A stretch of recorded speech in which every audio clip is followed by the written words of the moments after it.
We want to look at the miracle of the Bible. We want to compare the Bible with other ancient writing, and also we then look at the tools that textual critics use to examine and to interrogate manuscript or ancient writing and see how the Bible fare when you use the same tools, when you use the same criteria that people use for secular writings, when you apply that same criteria to the Bible. We want to see how the Bible actually fares. So the test of the New Testament was completed by the end of the 1st century. Okay, how can we be sure that the document that have come down to us has integrity, that is exactly the one that was written by the witness of the Lord Jesus Christ, those people that were there, or those people that interview the witness that were there? And this is what we are trying to look at. Okay, and the thing is, there is, when at the end of this, you will be amazed at the preservation of the New Testament documents. Okay, and the way to really appreciate that is to compare it with other ancient manuscripts. I hear people talk about this is the gospel that have been taken out of the Bible, you know, the gospel of this one, the gospel of that one, or some of this apocryphal scripture. And when we come to the issue of canon, I'm going to mention those things. The truth is that when you read these documents and you look at the internal evidences and the external evidences for the scripture, number one, they were never part of the scripture in the first place. They were never part of the canon of the scripture. They were never received by the church at any time as being authoritative or being scripture. And a whole lot of these books were written many centuries after the event. So the thing is that, and that is the reason why it is very important for us to study these things. Okay, so that is what we're going to be doing, right? Praise the Lord. Now what I want to do here is, I just felt that before we come to these 3 tools, which I'm hopefully going to get to today, I want to read to you some testimony by some very smart people. This is the testimony of a gentleman called F.H.A. Scrivener. Dr. Scrivener was actually one of the greatest textual critics of the past, and he wrote this in 1882. And please remember that even at that point, 1882, they don't have anything near as many manuscripts as we have today. But despite the limitation of what they had then, this was the testimony of Dr. Scrivener, one of the greatest textual critics of the past.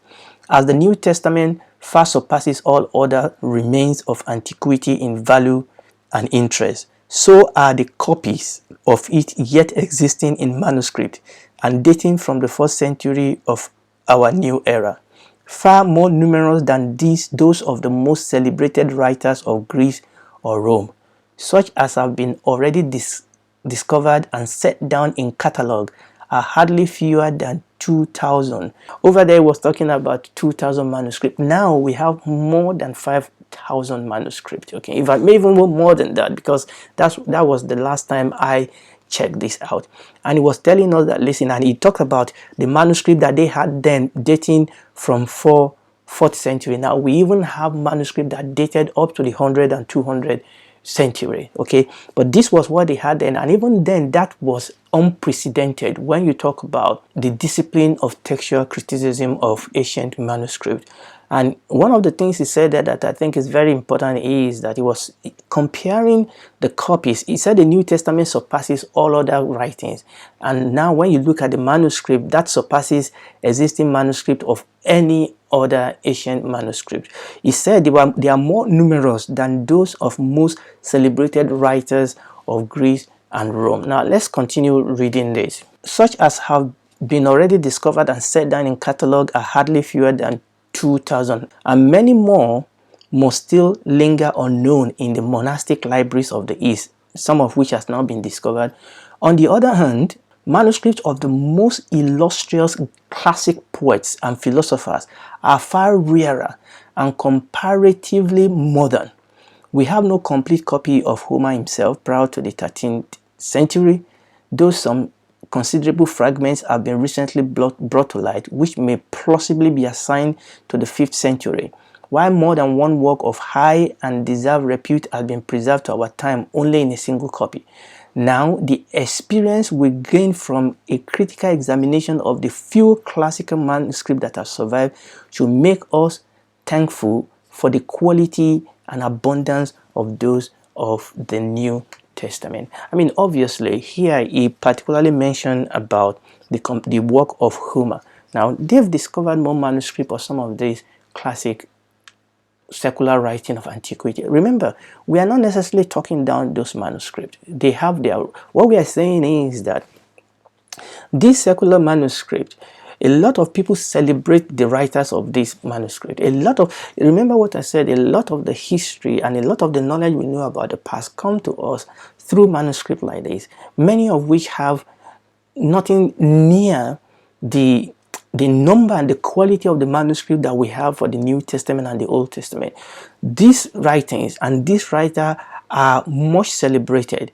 This writing and these writers are considered to be illustrious, and yet people will reject the scripture. People will reject the New Testament based on some of the fact that some of the standard they don't apply to these other secular writings. Now let's move on. Let me read another one. Benjamin B. Warfield of Princeton Theological Seminary, again from the limited manuscript that they have in those days, he said this: the most astonishing thing about the manuscript of the New Testament is their great numbers. As has already been intimated, quite 2,000 of them have been catalogued upon the list, a number altogether out of the proportion to what antiquity has preserved for other ancient books. Again, he lived in the era of the previous gentleman I introduced to you, Andrew Archibald. In 1890, he declared, none of the original manuscript of the Bible has been preserved, and that is saying the obvious. Shall we therefore reject this book? As well, we might throw away the work of Homer, who flourished from 800 to 900 years before Christ, but of whose writing we have no complete copy older than the 13th century, no fragments even older than the 6th century, 15th, even older than the 6th century, 15th century after the blind poet died. Of the history by Herodotus, there is no manuscript extant earlier than the 9th century, but these historians lived in the 5th century before the Christian era. There's no copy of Plato's previous to the 19th century, and he wrote considerably more than 1,000 years before that. F.F. Bruce, who served as a professor of biblical criticism and exegesis at the University of Manchester, he said, the evidence for our New Testament writing is ever so much greater than the evidence for many writings of classical authors, the authenticity of which no one dreams of questioning. And if the New Testament were a collection of secular writings, their authenticity would generally be regarded as beyond all doubt. Now, this sentence by F.F. Bruce is so important that, look, if the New Testament is any other book than the Bible, if the New Testament is any other book, is any other secular book, if the quality of the manuscript we have for the New Testament, if it is any other book, their authenticity will generally be regarded as beyond all that. But obviously, because it is the Bible, because it is the Word of God, because the world hate the light, the love of darkness,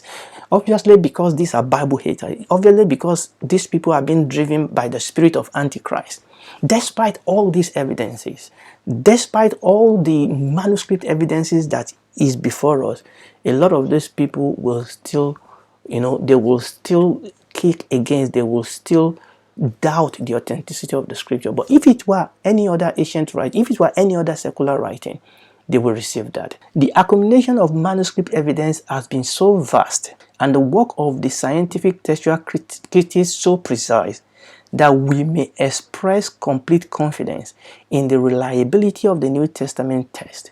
While it is true that some minor manuscript variation exists, they are negligible. Westcott and Hort felt that the significant debatable portion of the New Testament text could hardly amount to more than 1,000 parts of the whole, the equivalent of a little more than half a page in the Greek New Testament. This is from Tyson in 1955. The New Testament document has been in existence for almost 1900 years. For 15 of those centuries, there were They were replicated by hand. They were copied by hand. We've talked about that. In spite of this, there are only some 12 to 20 significant textual variation in the entire New Testament. And this is very important for people to understand. And this is, I know I'm knocking this, all this corruption, all this shout of wolf, wolf, wolf. The truth is that when you understand what is the nature of this corruption so far, how many are they in the light of the number of manuscripts that we have, and how important are they in affecting the reading of the scripture itself, you will understand that they are absolutely insignificant. None of these affect an important doctrinal matters. On the other hand, when you consider the work of William Shakespeare, these writings have existed less than 4 centuries, and since the invention of the printing press, and yet, listen, in every one of Shakespeare's 37 plays, there are probably 100 readings still in dispute, a large number of which materially affect the meaning of the passages in which they occur. All right. I mean, obviously, with passage of times, people are getting better at, more manuscripts have been discovered about some of these secular writing. But the truth is, the point we are bringing out here is very simple. That if you are not biased, if you approach the scripture like you approach any other ancient writing, the Bible provides more evidence for its reliability and authenticity. We can only stand in awe of the divine preservation of the sacred text of the Word of God. We can trust the Bible. It's a book that is reliable. The Bible that is in your hand, that book that is in your hand, you can rely on it. It is reliable and it is authentic. I mean, obviously, there are still some issues that we still need to look into. So, before I round up today, we are now going to go into these tools, which actually throughout this testimony I've read to you have already been covered. Now, so I'm going to break down some of the things that we've mentioned. Now, these are the questions that textual critics will ask any manuscript of ancient writings. The first question they will ask is, how many manuscript copies do we have? Okay, so if there is a work of antiquity, the Bible, for example, the work of Plato, for example, the work of Aristotle, for example, we talk about Owode. If there is a work of antiquity, the first question that they will ask is, how many of those copies do we have? Number 2 is, how old are the manuscripts? So we need numbers, okay? The more the manuscript, you remember manuscript are copies of copies of copies of copies. The more the number of the manuscript, the easier it is for people to compare one manuscript with a manuscript and see, and it is easier to then dictate where the variant comes in. Number 2 is to ask yourself, how old are the manuscript? Obviously, the closer that manuscript is to the original, the better. I mean, obviously, you have to use this truth, all these 3 tools together. So how many manuscripts, how old are the manuscripts? The closer to the source, the closer to the primary source. Remember, we talk about the primary and the secondary source. The closer to the primary source, the better. Then number 3 is to then look at all these manuscripts and ask yourself, what are the nature of the variant? So it's no need you just shouting wolf, wolf, wolf, wolf, corruption, corruption. The Bible has been corrupted. Just take a pause. Tell me, what is the nature of this corruption? Are you talking about significant variants, or are you talking about non-significant variant? And this is what we need to ask. This is what we need to demand from people that want to overthrow the faith of people by crying wolf and saying the Bible has been corrupted.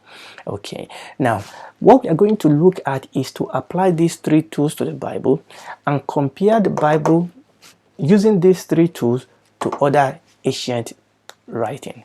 That is what I want you to see, and that is exactly what I have read to you in some of the previous testimony. But let's look at some non-biblical texts okay, and see the evidence that we have for them. Josephus 4th century document. Josephus wrote a lot about Jewish war. Okay, as of the time I was putting this on, there are only 9 complete manuscripts that are available for this test, dating from the 5th century. That was about 400 years after the original document was written. Okay, then we have Tacitus' Annals of Imperial Rome. Okay, quite a number of the ancient document that we're going to talk about will be ancient document written by, by historians writing for Rome, or Greek historians, or Roman historians, or Jewish historians, and other historians really. So we have the Tacitus Annals of Imperial Rome. We have 2 manuscripts as of the time I did this slide. 2 manuscripts for this ancient writing dating from the Middle Age. Tacitus' History, we have only 8 copies of that. Caesar's Gallic War, we have only 10 manuscript copy of that ancient document. Herodotus' History, we have only 8 copies of that ancient work. Plato's, we have 7 copies of his work, all dated over 1,000 years from the original. Now, Homer's Iliad is probably the most impressive of all ancient document with respect to the number of manuscripts that are available. Okay, and as of the time I prepared this, Homer's Iliad has 647 existing copy. I don't know, I would guess that some of this may have gone up just slightly. Now, straight away you are sitting down here thinking, really? Yes. Remember, we were talking with respect to the Bible, thousands and thousands of manuscripts that are available for the scripture. This is a graphic representation of the number of manuscript copy of the New Testament compared to other ancient writings. I mean, you can see straight away here that and this is just the New Testament, with respect to manuscript, beats them hands down. Remember, what we are dealing with now is number 1. We are dealing with number 1. How many manuscripts? Now, that is not the only thing we want to talk about, but we have to talk about it. How many? Remember the story I gave you the other time about when a teacher in a class says something to a class of children. If the teacher says something to just one child, the risk of that child, corrupting that message is there. And once that message is corrupted from that one student, everything is lost. But if the teacher spoke to 30 students, 50 students, 100 students, then you can corroborate, the report, or you can corroborate what one child says against what the other child says. There is protection in numbers, but we cannot stick with number only. Yes, number is not the only thing, but it is important. The many manuscripts of an ancient document you have, the better it is. And that is what we are dealing with, and that is the picture I'm showing you on the screen. Now, obviously, we then need to move forward to the number 2. How old are the manuscripts? Again, in reading out the list of some of those ancient writings, you can see the difference between the age of the manuscript that we have for them and how old they are, and the distance between the oldest available manuscript and the original event that we are dealing with. Again, let's look at this in picture, and the New Testament is what you see below your screen over there. You can see these are ancient manuscripts. What you have here is the gap in years between the original and the first surviving copies, and you can see how little the New Testament is, because we now have surviving manuscripts that are within 100 and 200 years of the original manuscript of the New Testament. Talking about how old they are, the manuscript of the Bible that we have today beats them hands down. We have many numbers of manuscripts. We have many manuscripts today that are very, not all of them, but we have many manuscripts today that are very close to the original. And remember, even in addition to this, we have archaeological findings now, and we have the writings of the Christian forefathers, the Christian fathers, that we can go to even, and we are not counting them with this manuscript evidence for the New Testament. And finally, obviously, we need to look at the nature of the variant. I have already talked to you about that. Just know that for most ancient documents, only a handful of manuscripts exist, some facing a time gap of 100, 800 to 1,500 years or more. Yet scholars are confident that they have reconstructed the original with high degree of accuracy. In fact, virtually all of our knowledge of ancient history depends on documents like this. Despite the limitation of the number, despite the distance between the original, yet in each of these cases, scholars believe that they've reconstructed the original with high degree of accuracy. How much more the Bible? People that reject the scripture will not reject the scripture on intellectual ground.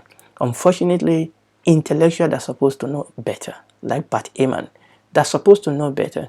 They are playing down the fact, they are biased in their presentation, they are evil in their assertion, because ultimately they are being used by the devil to try and hinder the faith of many and to try and overturn the faith of many.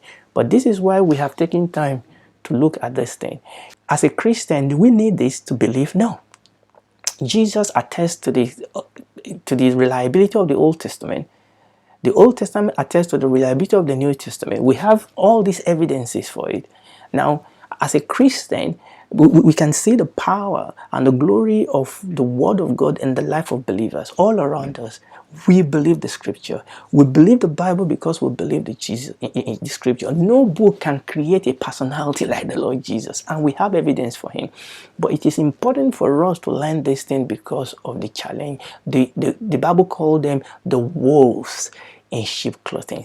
The progressive Christianity of this world, the emergent churches of this world, people like Bat Eman that have made it their lifetime goal to overthrow the faith of many. No matter how mildly, no matter how subtly, a lot of these people come smiling, saying, no, we are just doing a job. No, they are not just doing a job. They are dishonest. They are using different standards to judge the Bible and to judge other secular books. A lot of those people will go on TV and talk carelessly, but when they are among their scholars, they are much more cultured. They are much more restricted in the way they talk.